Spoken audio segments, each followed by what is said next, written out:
Hi everyone. So in this video we are going to discuss on the subject Financial Analytics and Control.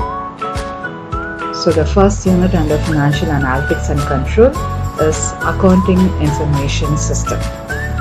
Okay, so the topics that we are going to discuss under this unit are Accounting Information System, its meaning. We are going to see the meaning of the terms ERP and EPM. We are going to see about data policies and procedure, life cycle of data, and the control measures against security breaches. So moving on to the first concept, Accounting Information System. So when you actually look into this concept, you could see there are three main terms used in this terminology: Accounting Information System. So let's try to understand the meaning of each and every term. So Accounting Information System, which is in short called as AIS, it includes three main concepts. So the first one is accounting. When we talk about accounting, it's all about financial accounting, managerial accounting, and taxation. So what we do in accounting, we report financial transactions of a company. So that is the main aim of doing any accounting process. Information, that's the second concept. Information, it means processed data, or it means organized data. So any data that is collected, when it is sorted, when it is classified, tabulated, and presented in a meaningful manner, it becomes information. So here we will have to have a look into the difference between information and data. So data and information are generally used in synonymous with each other, but it is not so.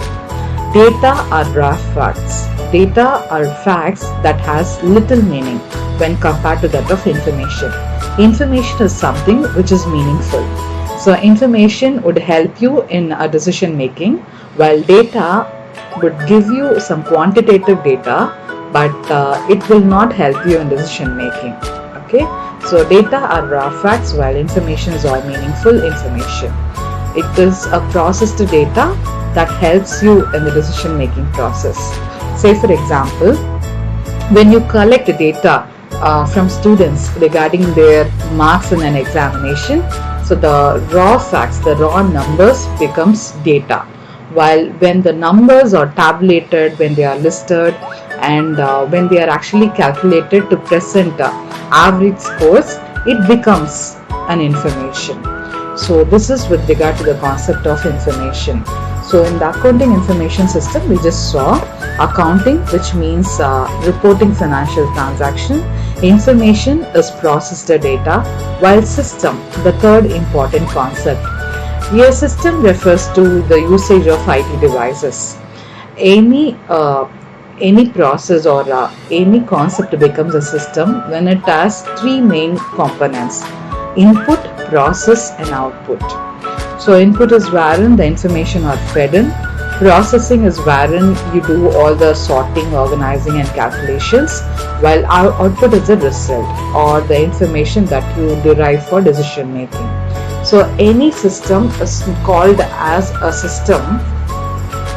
So it actually refers to two main things. One is either using the IT devices for calculations, or it also means a process that follows the three components: input, process, and output. So this is with regard to the Accounting Information System. So having understood the meaning of Accounting Information System, so what happens in the Accounting Information System? So an Accounting Information System is nothing but it's a collection of data that creates needed information for its users. Okay, so an AIS has these set of components. The first thing, we are going to collect accounting data, we are going to store it, we are going to process the data, and based on the information that we generate, we are going to use it for decision making. So this concept is called as Accounting Information System. So generally, Accounting Information System, it forms the basis for the users of the data for decision making, for strategic planning, for financial analysis, and for controlling the data. Okay, so this is the concept of Accounting Information System. So the examples of Accounting Information System: where we are going to use this accounting information system. We are going to use it in production department, marketing department, finance department, human resource department, and the various examples of accounting information system are enlisted like this. Under production department, it would be inventory summaries, product cost analysis. We're going to see how much material is going to require. Under marketing department, all the sales figures, okay, all the sales data that we are going to collect, that comes under accounting information system. Under finance department, all the credit transactions that we make and all the cash management or the asset management that a company does comes under accounting information system. While under human resource department, it's going to be the workforce planning, payroll summaries, benefits management, etc. Okay, so these are the examples of accounting information system. So an accounting information system, it has basically three concepts. Accounting is financial reporting, information is a processed data, and systems is the use of computer device for processing the accounting data. Okay, so moving on to the second part of accounting information system, you're going to see the various components of AIS. So there are about 6 components of AIS. They are people, procedure, data, software, infrastructure, and internal controls. So AIS people, it's a user of the accounting information system. They form the people of AIS. So generally the accountants, the auditors, the managers, CEOs, CFOs, chief financial officers of the company, they actually use these accounting data, these accounting information, and they form the people of accounting information system. The second category are the procedures. So under procedure, we are gonna actually include the methods that have been used to collect, store and retrieve data. Whether the method could be either manual or it could be automated, but how we are going to actually collect the data, how we are going to actually store the data, all such things comes under the AIS procedure. When we talk about AIS software, it's the software or the computer program that we are going to use in order to process the accounting information system. Data, it explains you the financial informations. So when I talk about financial reporting, it could be either financial accounting or managerial accounting or cost accounting or taxation. So what kind of accounting data it is? So all type of accounting data that have been derived from various departments, like I said, production, sales, marketing, and human resource, finance. All such data is gonna form basis for AIS data. When I talk about AIS infrastructures are nothing but hardware. So when I say hardware, it's a device, the monitor, the keyboard, the mouse, the storage devices like pen drive that we are going to use for actually processing the data. All such things come under AIS infrastructure. While AIS internal controls, it talks about the kind of antivirus that we are going to use, anti-spyware that we are going to use, okay, the firewall, all the internal controls in order to prevent the computers from viruses, hackers, and other threats. All the network security comes under internal controls. So these are the 6 components of AIS. Okay, so when I told you about AIS people, so these are the users generally: accountants, managers, auditors, consultants, CFOs and managers. Okay, when I talk about AIS data, it's all the general ledger that you prepare, the sales orders, the bills, the tax information, payroll information, registers, everything forms part of AIS data. When I talk about AIS infrastructure, it's the hardware. So the computer, mobile devices, servers, printers, storage media, power backup, all such things form part of the components. So the 6 important components of AIS, they together, it's going to help us in order to generate the information, in order to process the information, that is the accounting information, and in order to save it, in order to report it, for decision making and for financial analysis. So with this, we have understood the concept of AIS. Moving on to the second concept, which is ERP, that is Enterprise Resource Planning System. What is ERP? ERP is nothing but it's a business software. Okay, so it's a business software. Like in mobile devices, you're gonna have Android. Android is the software that we are gonna use in most of our mobile devices. Similarly, EIP is a software. It's a customized software that a business uses in order to collect information, in order to store information under a database. Okay, so this is with regard to ERP. So what is a major feature of ERP? ERP is all about detailed analytics and reporting on each department. So ERP is actually considered as an asset to a company. It helps in planning and coordination. So this software is going to help us in various functions. It helps us in actually unifying all the functions, the data being collected using this software, and it also helps in analysis and reporting of the data or the information that have been collected in a most meaningful manner for helping in planning and coordination. So what are all the benefits of having an ERP in a business? So it helps in having access to data from anywhere. It helps in updation. It enables business decision. It identifies the area of improvement. It helps in having an automated process, and it gives you a detailed insight into the activities of each department. So moving on to the next concept, which is enterprise performance management. So EPM, okay, when ERP enables us to actually have a detailed insight into all the department's data, while EPM, it's an advanced version of ERP.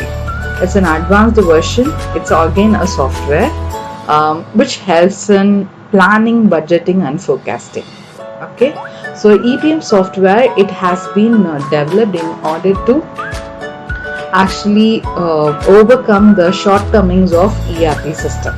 Okay, so when ERP is a software, EPM is an advanced version of it. ERP generally focuses on organizational resources and transactions, while EPM, it helps in advanced versions of budgetary planning, financial planning, any financial statement planning, etc. Okay, so ERP generally reflects the economic condition of an organization, while EPM, it works to streamline the management process. So this is with regard to the concept of ERP and EPM. Moving on to the next concept, that is data policy. So we all know that the data are fed in a system. Okay, we are in any organization for that matter, it's very common that we all use computer systems in order to collect data, save data, retrieve data for future use. So when we actually depend more on computers, it's very important that we follow a strict data policies in order to have the network security. Okay, so what are all the ways through which we can actually prevent hacking, prevent computer viruses, prevent from any other threat to the data? So the first one, you should have a firewall. The next one, you should install an antivirus software. It's very important that you have an anti-spyware technology. Okay, you will have to keep updating the operating system. Okay, and make sure that you do not provide any online personal information using your systems. Okay, and be careful when you download. Always have a backup. Make sure you have surge protectors, because when you have frequent power cuts, you might lose your data. So there could be a surge protectors in order to protect data being lost due to power cuts. And finally, have passwords, strong passwords. So these are the basic data policies that one should follow when they actually process data using systems. Okay, so these steps have been elaborately given over here. So you will have to make sure, because we in computers, the memory or the storage capacity of a system is vast. So systems, they do have a vast amount of data. So we will have to make sure that the data has been saved, okay, for future use. And when it is a business data, it is of much importance. So it is very, very important that we save data and that we prevent data from any data loss. So it's very important that we follow all the necessary steps. And the one more important thing that we will have to follow is having a backup. Backup is nothing but you will have to save it in different you will have to have the same document saved in 3 different parts. So it's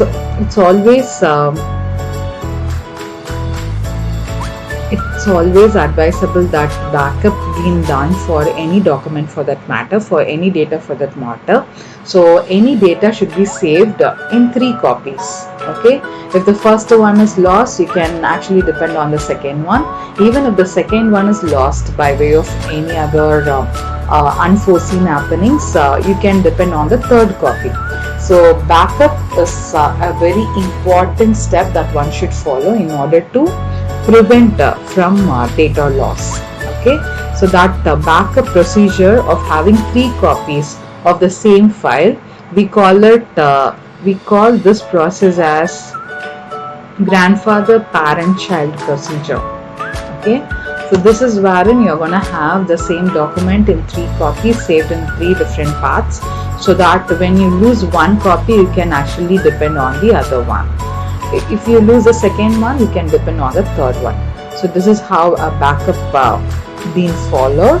So when you use computers in order to save accounting data, backup procedure is very inevitable. Okay, so moving on to the next concept, which is data life cycle. When we talk about data, I already told you, data are raw facts. Data are generally not meaningful unless it is processed and it gets converted into information. But when in AIS, when we are collecting data, when we collect the accounting data, we need to know what would be the general life cycle of a data. So in a system, the data life cycle, it takes 5 different stages. The first stage is the creation, the second stage storage, third stage usage, fourth archival, and the fifth one is destruction. So when you actually feed the accounting data into your system, it's data entry, so that's the creation stage. The second stage is wherein you will store the data and you're going to have a backup. Make sure you have a backup of grandfather, parent and child procedure, wherein you're going to save it in 3 copies. Okay, and the third one is the usage, wherein you're going to use it, you're going to share it with the people you want to do, or you're going to process the data in order to make it an information which is more meaningful for decision making. And the fourth one is archival. You're going to protect the data for future use. Okay, and finally data removal is wherein if that particular accounting data is of no use, no relevant, you're going to distract, you're going to remove the data from your system. So these are the 5 stages of data, and these stages are called the data life cycle. Moving on to the last concept of this unit, which is controls against security breaches. So this table actually explains you of the different data breaches that could happen and what are the measures to control it. The first one is when there could be chances that you could lose your computers, laptops, or electronic devices, or your paper files. So if there is a theft, or if you're going to lose it by chance, so what could be done? What could be the control measures in order to prevent these loss of your electronic devices? So better lock down your workstations or lock down your laptops.